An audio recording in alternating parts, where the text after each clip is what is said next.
the main approach in both books has been a communication skills approach.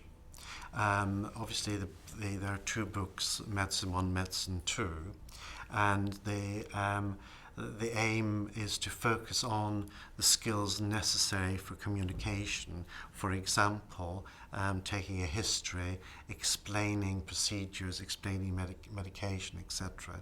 And so these have been dealt with in the first book, but then they've been expanded on in the second book.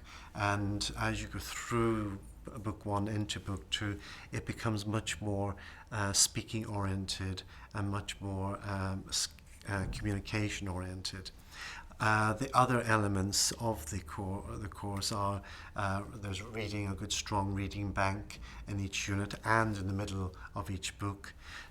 Also there's a vocabulary strand, grammar strand, and a feature called It's My Job relating to work.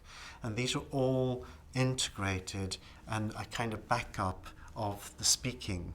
And this becomes much more evident in the second book, where not only are there discrete speaking elements in the book, but some of the units end with speaking rather than writing, whereas in the first book it was more writing. And also in each of a lot of the listening and grammar and vocabulary type exercises in the second book have got a mini speaking element at the end, which lead into a much bigger communicative exercise in speaking, and there may be two in each unit. So it's very much communication driven, skills driven, with backup from vocabulary, grammar, and writing, and that's the main organisation of the two books, with the backup from the teacher's book as well.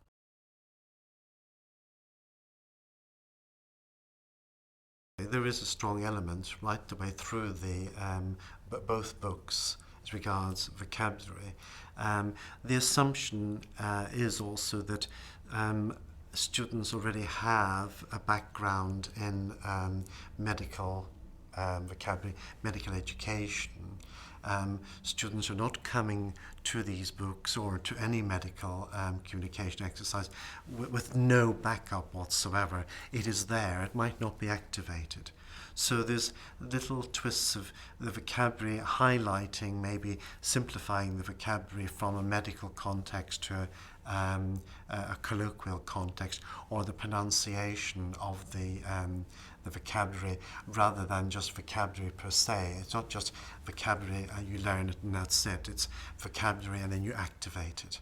So the vocabulary is a pre-speaking exercise. It's not done in isolation. It's not just done for vocabulary's sake. It's something that has to fit in functionally to the communication. And that is true of all aspects of the skills in relationship to the communication. So from that point of view, the vocabulary is a functional entity rather than just being a flat vocabulary exercise. It's there to be used. It has to earn its space rather than just be vocabulary per se.